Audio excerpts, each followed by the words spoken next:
ನಮಸ್ತೆ ಸ್ನೇಹಿತರೆ, welcome to Nexus Kannada YouTube channel. ನೀವೇನಾದರೂ ನಮ್ಮ ಚಾನಲ್ನ ಸಬ್ಸ್ಕ್ರೈಬ್ ಮಾಡಿಲ್ಲ ಅಂದರೆ ಈ ಕೂಡಲೇ ಸಬ್ಸ್ಕ್ರೈಬ್ ಮಾಡಿ ಮತ್ತೆ ಬೆಲ್ ಐಕನ್ನ ಒತ್ತಿ ಅಂತ ಹೇಳ್ತಾ ಇವತ್ತಿನ ಫಸ್ಟ್ ಅಪ್ಡೇಟ್ ಧ್ರುವ ಸರ್ಜಾ ಅವ್ರ ಬಗ್ಗೆ. ಧ್ರುವ ಸರ್ಜಾ ಅವರು ರೀಸೆಂಟ್ಲಿ ಹಂಪಿ ಉತ್ಸವಕ್ಕೆ ಹೋಗಿದ್ರು. ಈ ಒಂದು ಇವೆಂಟಿನ ಸ್ಟೇಜ್ ಮೇಲೆ ತಮ್ಮ ಅಪ್ಕಮಿಂಗ್ ಮೂವಿ ಕ್ರಿಮಿನಲ್ ಇಂದು ಒಂದು ಡೈಲಾಗ್ ನ ಹೇಳ್ತಾರೆ. ಸೊ ಈ ಒಂದು ಡೈಲಾಗು ಸೋಷಿಯಲ್ ಮೀಡಿಯಾದಲ್ಲಿ ತುಂಬಾನೇ ವೈರಲ್ ಆಗ್ತಾ ಇದೆ. ಮತ್ತೆ ತುಂಬಾ ಜನ ಧ್ರುವ ಸರ್ಜಾ ಅವ್ರನ್ನ ಟ್ರಾಲ್ ಕೂಡ ಮಾಡ್ತಾ ಇದ್ದಾರೆ. ಸೊ ವಿಡಿಯೋ ನೋಡ್ಕೊಂಡ್ ಬನ್ನಿ, ಇದ್ರ ಬಗ್ಗೆ ಮಾತಾಡೋಣ.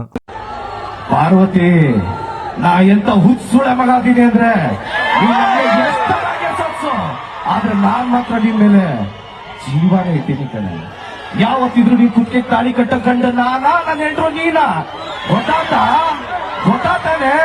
ಈ ಪ್ರೀತಿಲಿ ಏನಾದ್ರೂ ದೋಖ ಆತು ಆ ಎಲ್ಲವನ್ನ ಆಡಿ ನಿನ್ನ ಕೊಂದಾಗ್ತಿರ್ತೀನಿ. ನೀವು ಕಮೆಂಟ್ಸ್ ನೋಡಬಹುದು.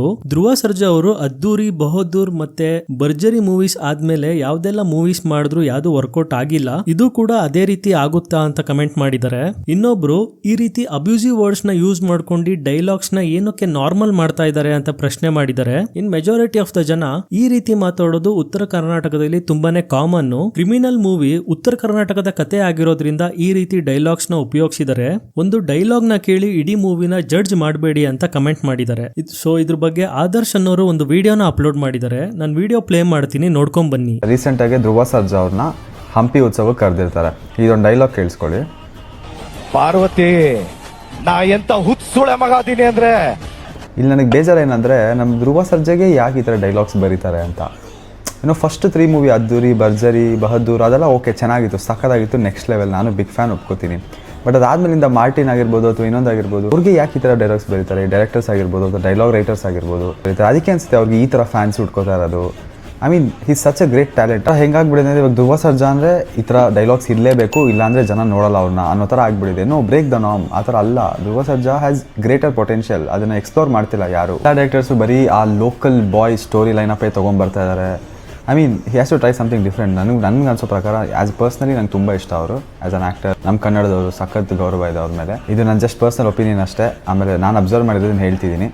ಧ್ರುವ ಸರ್ಜಾ ಫ್ಯಾನ್ಸ್ ಯಾರಾಗಿರಲಿ ಒಫೆನ್ಸಿವ್ ಆಗಿ ತೊಗೋಬೇಡಿ. Thank you. ನಿಮಗೆ ಇದ್ರ ಬಗ್ಗೆ ಏನ್ ಅನ್ಸುತ್ತೆ ಕಮೆಂಟ್ ಸೆಕ್ಷನ್ ಅಲ್ಲಿ ತಪ್ಪದೇ ತಿಳಿಸಿ. ನೆಕ್ಸ್ಟ್ ಅಪ್ಡೇಟ್ ಕನಕಪುರ ಶ್ರೀನಿವಾಸ್ ಅವ್ರ ಬಗ್ಗೆ. ಕನಕಪುರ ಶ್ರೀನಿವಾಸ್ ಅವರು ತಮ್ಮ ಮೂವಿ ಕಾಟನ್ ಪೇಟೆ ಗೇಟ್ ಪ್ರೆಸ್ ಮೀಟ್ ಅಲ್ಲಿ ತುಂಬಾ ಸ್ಯಾಂಡಲ್ವುಡ್ ಸೆಲೆಬ್ರಿಟೀಸ್ ಗಳಿಗೆ ಕೆಟ್ಟದಾಗಿ ಬೈದಿದ್ರು. ನನ್ನ ಹತ್ರ ತುಂಬಾ ಜನ ಸೆಲೆಬ್ರಿಟೀಸು ದುಡ್ಡು ತಗೊಂಡಿದ್ರು, ಆದ್ರೆ ಮೂವಿನೂ ಮಾಡ್ಕೊಡ್ಲಿಲ್ಲ, ಆ ದುಡ್ಡು ಕೂಡ ವಾಪಸ್ ಕೊಟ್ಟಿಲ್ಲ ಅಂತ ಸ್ಟೇಟ್ಮೆಂಟ್ ಕೊಟ್ಟಿದ್ರು. ಅವರ ವಿಡಿಯೋಸ್ ನ ನೀವು ಸೋಷಿಯಲ್ ಮೀಡಿಯಾದಲ್ಲಿ ನೋಡಿರ್ತೀರಾ. ಅಪ್ಪು ಸರ್, ಧ್ರುವ ಸರ್ಜಾ ಅವರು, ಪ್ರೇಮ್ಸ್ ಅವರು, AP ಅರ್ಜುನ್ ಅವರು ಮತ್ತೆ ದರ್ಶನ್ ಅವ್ರ ಬಗ್ಗೆ ಇವರು ಮಾತಾಡಿದ್ರು. ಪ್ರೇಮ್ ಅವರು ಫಿಲ್ಮ್ ಚೇಂಬರ್ಗೆ ಹೋಗಿ ಪ್ರೆಸಿಡೆಂಟ್ ಜೈಮಾಲಾ ಅವರಿಗೆ ಕಂಪ್ಲೇಂಟ್ ಕೂಡ ಕೊಟ್ಟಿದ್ರು. ಈಗ ಕನಕಪುರ ಶ್ರೀನಿವಾಸ್ ಅವರು ಫಿಲ್ಮ್ ಚೇಂಬರ್ಗೆ ಭೇಟಿ ನೀಡಿ ಎಲ್ಲರಿಗೂ ಕ್ಷಮೆ ಕೇಳಿದ್ದಾರೆ. ನಾನು ವಿಡಿಯೋ ಪ್ಲೇ ಮಾಡ್ತೀನಿ, ನೋಡ್ಕೊಂಡ್ ಬನ್ನಿ. ಮೊನ್ನೆ ಕಾಟನ್ಪೇಟೆ ಗೇಟಲ್ಲಿ ಒಂದು ಮಯೂರ ಅಂತ ಪಿಕ್ಚರ್ ಓಪನ್ ಮಾಡಿದ್ದೆ, ಅದು ಸಿನಿಮಾ ಆಗಿಲ್ಲ. ಕಾರಣದಿಂದ ದೇವ್ರನ್ನ ನಮ್ದಕ್ಕೋಸ್ಕರ ತಗೊಂಡ್ಬಿಟ್ಟ ಅಂತ ಹೇಳಿದೆ. ದಯವಿಟ್ಟು ನೀವು ನೋಡ್ಕೊಂಡು ಸಂಶಯ ಮಾತನಾಡಿ ಇವತ್ತು ವಾಪಸ್ ತಗೋದಿದ್ದೀನಿ. ಶಿವರಾಜ್ ಕುಮಾರ್ ಇರ್ಬೋದು, ಅವ್ರನ್ನ ಎಷ್ಟೋ ಸಹಾಯಗಳು ಮಾಡಿದ್ದಾರೆ. ನಮ್ಮ ಸ್ಕೂಲೆಲ್ಲ ಒಂದು ಓಪನ್ ಮಾಡ್ಕೊಟ್ಟಿದ್ದಾರೆ. 5 ಸಿನಿಮಾ ಮಾಡಿದ್ದೀನಿ. ಅವ್ರು ಯಾವ ಉಪಕಾರ, ಗೀತಮ್ಮ ಅವ್ರದ್ದು ಇರ್ಬೋದು, ಅವ್ರು ಉಪಕಾರ ನಾವು ಯಾವಾಗೂ ಮರೆಯೋಂಗಿಲ್ಲ. ಅದು ನಾನು ಏನಾದ್ರು ತಪ್ಪಾಗಿ ಮಾತಾಡಿದರೆ ದಯವಿಟ್ಟು ಸಂಶಯಿಸ್ಕೊಂಡವ್ರೆ, ಗೀತಮ್ಮವ್ರೆ, ನಾನು ಕೇಳ್ಕೊತೀನಿ. ಮತ್ತೊಂದು, ನಮ್ಮ ಪುನೀತ್ ರಾಜ್ಕುಮಾರ್ ಅಭಿಮಾನಿಗಳು ಎಲ್ಲರೂ, ಸಾರ್ ಇರ್ಬೋದು, ಎಲ್ಲ ಇರ್ಬೋದು, ನಿಮ್ಗೇನಾರ ಪುನೀತ್ ಬಗ್ಗೆ ನಾನು ಮಾತಾಡಿರೋದು ನಿಮ್ಗೇನಾರ ನೋವಿಸಿದ್ರೆ ನಾನು ದಯವಿಟ್ಟು ಅನ್ಕೊಡಿ, ತಪ್ಪಾಗಿ ಏನೋ ಅನ್ಕೊಟ್ಟಿದ್ದೀನಿ. ದರ್ಶನ್ ನಮ್ಮ ದೇವರ ಮಾಸಿರೋ ನನ್ನ ದುಡ್ಡು ಕೊಡಬೇಕು ಅಂತ ಅಂದಿದ್ದೀನಿ. ತಪ್ಪು ದರ್ಶನ, ನೀವು ಯಾವ ಗೊತ್ತಿರೋ ಬಂದು ದೇವ್ರ ಮಾಡ್ತಾನೆ, ನೀವು ಬಂದೇ ಗೊತ್ತಿಲ್ಲ. ನೆಕ್ಸ್ಟ್ ಅಪ್ಡೇಟ್ ವಿಜಯ್ ದೇವರಕೊಂಡ ಹಾಗೂ ರಶ್ಮಿಕಾ ಮಂದಣ್ಣ ಅವ್ರ ಬಗ್ಗೆ. ವಿಜಯ್ ದೇವರಕೊಂಡ ಹಾಗೂ ರಶ್ಮಿಕಾ ಮಂದಣ್ಣ ಅವರು ಮದುವೆ ಆಗ್ತಿರೋ ಡೇಟ್ ಫೈನಲಿ ರಿವೀಲ್ ಆಗಿದೆ. ಇದೇ ತಿಂಗಳು ಫೆಬ್ರವರಿ 26ನೇ ತಾರೀಕು ರಾಜಸ್ಥಾನದ ಉದಯ್ಪುರ್ ಅಲ್ಲಿ ಇಬ್ರು ಕೂಡ ಮದುವೆ ಆಗ್ತಿದ್ದಾರೆ. ಈ ಒಂದು ಮದುವೆ ಸಮಾರಂಭಕ್ಕೆ ಯಾವುದೇ ಸೆಲೆಬ್ರಿಟಿ ಆಗಿರ್ಬೋದು, ಪೊಲಿಟಿಷಿಯನ್ಸ್ ನ ಇನ್ವೈಟ್ ಮಾಡಿಲ್ಲ.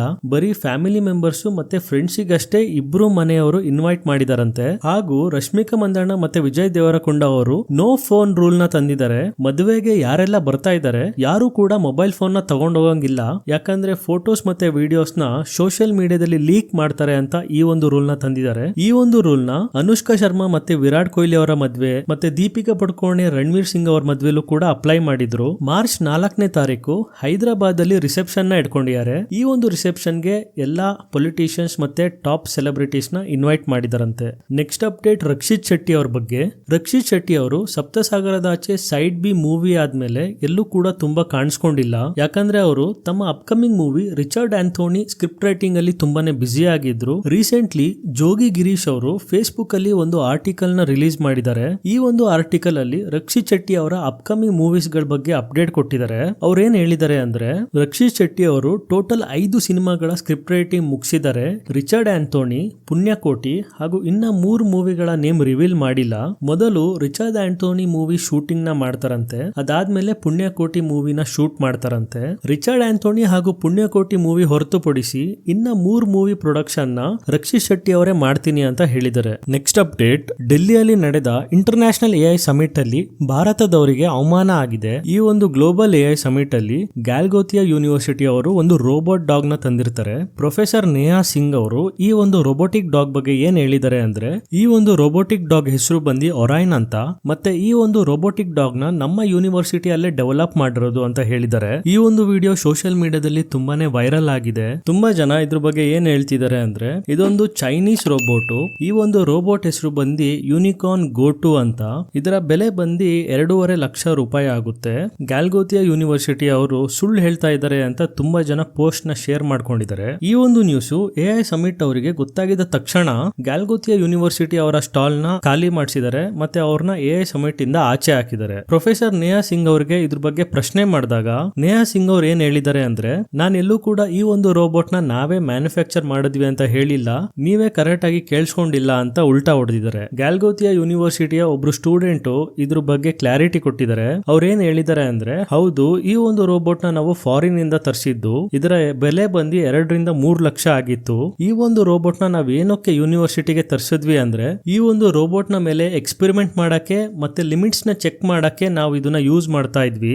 ನಾವು ಈ ಒಂದು ರೋಬೋಟಿಕ್ ಡಾಗ್ ನ ಡೆವಲಪ್ ಮಾಡಿಲ್ಲ ಅಂತ ಹೇಳಿದ್ದಾರೆ. ಗ್ಯಾಲ್ಗೋತಿಯಾ ಯೂನಿವರ್ಸಿಟಿ ಅವರು ಕೂಡ ಇದ್ರ ಮೇಲೆ ಒಂದು ಅಫಿಷಿಯಲ್ ಸ್ಟೇಟ್ಮೆಂಟ್ ನ ರಿಲೀಸ್ ಮಾಡಿದ್ದಾರೆ. ಅವ್ರು ಏನ್ ಹೇಳಿದ್ದಾರೆ ಅಂದ್ರೆ, ಹೌದು, ನಾವು ಈ ಒಂದು ರೋಬೋಟಿಕ್ ಡಾಗ್ ನ ಡೆವಲಪ್ ಮಾಡಿಲ್ಲ, ಸ್ಟೂಡೆಂಟ್ಸ್ ಎಕ್ಸ್ಪೀರಿಯನ್ಸ್ ಮಾಡ್ಲಿ ಅಂತ ಈ ಒಂದು ರೋಬೋಟಿಕ್ ಡಾಗ್ ನ ಪರ್ಚೇಸ್ ಮಾಡಿ ತಗೊಂಡ್ ಬಂದಿದ್ವಿ ಅಂತ ಹೇಳಿದ್ದಾರೆ. ನೆಕ್ಸ್ಟ್ ಅಪ್ಡೇಟ್, ಪಂಜಾಬ್ ಅಲ್ಲಿ ಒಂದು ಮದುವೆ ನಡೆಯುತ್ತೆ. ಆ ಒಂದು ಮದುವೆಯಲ್ಲಿ ಹುಡುಗನ್ ಕಡೆಯವರು ಹುಡುಗಿ ಮೇಲೆ 8.5 ಕೋಟಿ ಅಮೌಂಟ್ ನ ಶವರ್ ಮಾಡಿದ್ದಾರೆ. ಈ ಒಂದು ವಿಡಿಯೋ ಸೋಷಿಯಲ್ ಮೀಡಿಯಾದಲ್ಲಿ ತುಂಬಾನೇ ವೈರಲ್ ಆಗ್ತಾ ಇದೆ. ಸೊ ಈ ಒಂದು ನ್ಯೂಸ್ ಸೋಷಿಯಲ್ ಮೀಡಿಯಾದಲ್ಲಿ ವೈರಲ್ ಹೋದ್ಮೇಲೆ ಆ ಒಂದು ಮದುವೆಯಲ್ಲಿ ಡಿಜೆ ಆಗಿ ಕೆಲಸ ಮಾಡಿದಂತಹ ನಿಶಾಂತ್ ಸಿಂಗ್ ಅವರು ರಿಯಾಕ್ಟ್ ಮಾಡಿದ್ದಾರೆ. ಅವ್ರೇನ್ ಹೇಳಿದ್ದಾರೆ ಅಂದ್ರೆ, ಆ ಒಂದು ಮದುವೆಯಲ್ಲಿ 8.5 ಕೋಟಿ ಅಮೌಂಟ್ ನ ಶವರ್ ಮಾಡಿಲ್ಲ. ಸೊ ಇದೊಂದು ಫೇಕ್ ನ್ಯೂಸ್. ಆಕ್ಚುಯಲ್ ಅಮೌಂಟ್ ಬಂದು 3-4 ಲಕ್ಷ ಆಗುತ್ತಷ್ಟೇ ಅಂತ ಹೇಳಿದ್ದಾರೆ. ನೆಕ್ಸ್ಟ್ ಅಪ್ಡೇಟ್, 24 ವರ್ಷದ ಒಬ್ರು ಮಹಿಳೆ ಆರ್ಮಿಗೆ ಪ್ರಿಪರೇಷನ್ ಮಾಡ್ತಾ ಇರ್ತಾರೆ. ಇವರು NCC ಸರ್ಟಿಫಿಕೇಟ್ ತಗೊಳಕ್ಕೆ ಮಾವ್ ಅನ್ನೋ ಒಂದು ಊರಿಗೆ ಹೋಗಿರ್ತಾರೆ. ಅಲ್ಲಿ NCC ಸರ್ಟಿಫಿಕೇಟ್ ನ ತಗೊಂಡು ವಾಪಸ್ ಟ್ರೈನ್ ಅಲ್ಲಿ ಬರಬೇಕು ಅಂತ ಡಿಸೈಡ್ ಮಾಡ್ತಾರೆ. ಸೊ ರೈಲ್ವೆ ಸ್ಟೇಷನ್ ಗೆ ಬಂದಾಗ ಟ್ರೈನ್ ಮಿಸ್ ಆಗ್ಬಿಡುತ್ತೇನೋ ಅಂತ ಟಿಕೆಟ್ ತಗೊಂಡಲ್ಲೇ ಟ್ರೈನ್ ನ ಹತ್ತುತ್ತಾರೆ. ಟಿಕೆಟ್ ಕಲೆಕ್ಟರ್ ಅವ್ರ ಹತ್ರ ಟಿಕೆಟ್ ಕೇಳಿದಾಗ ನಾನು ಫೈನ್ ಕಟ್ತೀನಿ ಅಂತ ಒಪ್ಕೊಂಡಿದ್ದಾರೆ. ಟಿಕೆಟ್ ಕಲೆಕ್ಟರ್ ಆ ಒಂದು ಹುಡುಗಿಗೆ AC ಕೋಚ್ ಅಲ್ಲಿ ಒಂದು ಸೀಟ್ ನ ಕೊಟ್ಟಿ ಆ ಒಂದು ಹುಡುಗಿ ಮೇಲೆ ಅಟೆಂಪ್ಟ್ ಮಾಡಿದ್ದಾರೆ. ಮತ್ತೆ ಈ ಒಂದು ವಿಷಯನ ನೀನು ಆಚೆ ಎಲ್ಲಾದ್ರೂ ಹೇಳಿದ್ರೆ, ನೀನು ಟಿಕೆಟ್ ತಗೊಂಡಲ್ಲೇ ಟ್ರಾವೆಲ್ ಮಾಡ್ತಿದ್ಯಾ ಅಂತ ನಿನ್ ಮೇಲೆ ಕೇಸ್ ಮಾಡ್ತೀನಿ ಅಂತ ಹೆದರಿಸಿದ್ದಾರೆ. ಕೊನೆಗೆ ಆ ಒಂದು ಹುಡುಗಿ ಪೊಲೀಸ್ ಅವರಿಗೆ ಈ ಒಂದು ವಿಷಯನ ತಿಳಿಸಿದ್ದಾರೆ. ಪೊಲೀಸ್ ಅವರು ಟಿಕೆಟ್ ಕಲೆಕ್ಟರ್ ರಾಹುಲ್ ಕುಮಾರ್ ನ ಇನ್ನು ಹುಡುಕ್ತಾ ಇದ್ದಾರೆ. ಹುಡುಕಿ ಕೊಟ್ಟವರಿಗೆ 10,000 ಬಹುಮಾನ ಕೂಡ ಕೊಡ್ತೀವಿ ಅಂತ ಅನೌನ್ಸ್ಮೆಂಟ್ ಕೊಟ್ಟಿದ್ದಾರೆ. Next update, NEET PG exam ಅಲ್ಲಿ ಬರೀ 9 ಮಾರ್ಕ್ಸ್ ಸ್ಕೋರ್ ಮಾಡಿರೋನಿಗೆ ತಮಿಳುನಾಡಿನ ಧನಲಕ್ಷ್ಮಿ ಶ್ರೀನಿವಾಸ್ ಮೆಡಿಕಲ್ ಕಾಲೇಜ್ ಅಲ್ಲಿ ಸೀಟ್ ಸಿಕ್ಕಿದೆ. ಇವರಿಗೆ ಮ್ಯಾನೇಜ್ಮೆಂಟ್ ಕೋಟಾ ಸೀಟ್ ಸಿಕ್ಕಿರೋದು, ಗವರ್ಮೆಂಟ್ ಸೀಟ್ ಸಿಕ್ಕಿಲ್ಲ. ಹೌದು, ನೀಟ್ PG ಎಕ್ಸಾಮ್ ಅಲ್ಲಿ ಟೋಟಲ್ 200 ಕ್ವಶನ್ಸ್ ಗಳಿರ್ತವೆ. ಟೋಟಲ್ ಮಾರ್ಕ್ಸ್ ಬಂದು 800 ಮಾರ್ಕ್ಸ್. ಸೊ ಈ ಒಂದು ಎಕ್ಸಾಮ್ 3.5 ಗಂಟೆ ನಡೆಯುತ್ತೆ. ಕ್ವಾಲಿಫೈಯಿಂಗ್ ಮಾರ್ಕ್ಸ್ ನೋಡೋದಾದ್ರೆ ಜನರಲ್ ಕ್ಯಾಟಗರಿ ಅವರಿಗೆ 103 ಮಾರ್ಕ್ಸ್ ಇದೆ. SC ST ಮತ್ತೆ OBC ಅವರಿಗೆ -40 ಮಾರ್ಕ್ಸ್ ಇದೆ. ನೀವು ಕೇಳಬಹುದು ಏನಕ್ಕೆ ಇಷ್ಟು ಕಮ್ಮಿ ಕಟ್ ಆಫ್ ಇದೆ ಅಂತ. ಯಾಕಂದ್ರೆ 9,000ಕ್ಕೂ ಹೆಚ್ಚು MD ಸೀಟ್ಗಳು ಖಾಲಿ ಇರೋ ಕಾರಣ ಇವರು ಕಟ್ ಆಫ್ ನ ಎಷ್ಟು ಕಮ್ಮಿಗೆ ತಂದಿದ್ದಾರೆ. 2025 ಮತ್ತೆ 26 ಸಾಲಿನಲ್ಲಿ ಟೋಟಲ್ 21 ಜನ 100ಕ್ಕಿಂತ ಕಡಿಮೆ ಸ್ಕೋರ್ ಮಾಡಿ MD ಸೀಟ್ ಗಳನ್ನ ಪಡ್ಕೊಂಡಿದ್ದಾರೆ. ಇದಾಗಿತ್ತು ಇವತ್ತಿನ ಟಾಪ್ ಟ್ರೆಂಡಿಂಗ್ ನ್ಯೂಸ್. ನೀವೇನಾದ್ರೂ ನಮ್ಮ ವಿಡಿಯೋನ ಲೈಕ್ ಮಾಡಿಲ್ಲ ಅಂದ್ರೆ ಈ ಕೂಡ ಲೈಕ್ ಮಾಡಿ, ಶೇರ್ ಮಾಡಿ, ಸಬ್ಸ್ಕ್ರೈಬ್ ಮಾಡಿ ಮತ್ತು ಬೆಲ್ ಐಕನ್ ನ ಒತ್ತಿ ಅಂತ ಹೇಳ್ತಾ ಥ್ಯಾಂಕ್ ಯು.